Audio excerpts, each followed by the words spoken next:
Businesses in downtown Little Rock are still wondering what led to a shooting earlier Sunday morning that left a 19-year-old dead. But just days after shots were heard from their doors, business owners tell THV 11's Ian Russell they aren't going anywhere.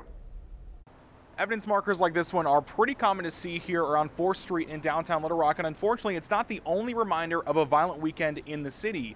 But even with those reminders, businesses in the area tell me they're not going anywhere.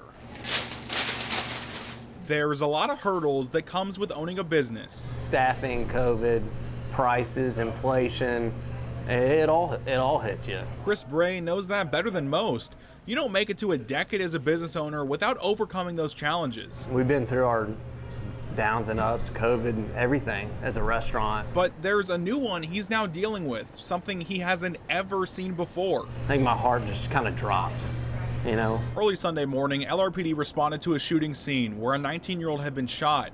The teen later died at the hospital, and the scars of that night are still everywhere to see.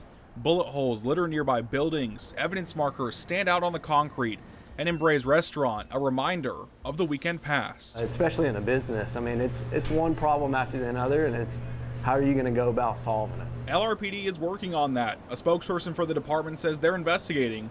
On Twitter, Mayor Frank Scott Jr. addressed the weekend's violence, saying, quote, "Gun violence takes an immeasurable toll, and my prayers are with the victims and their families." Do our due diligence and figure out what happened and see how we can make our city better. While it may not have been the relaxing weekend Bray was expecting, he says something like this doesn't scare them or make them nervous for the future.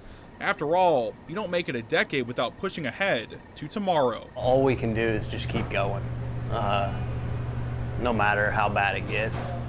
That's kind of business too. In Little Rock, Ian Russell, THV 11 News.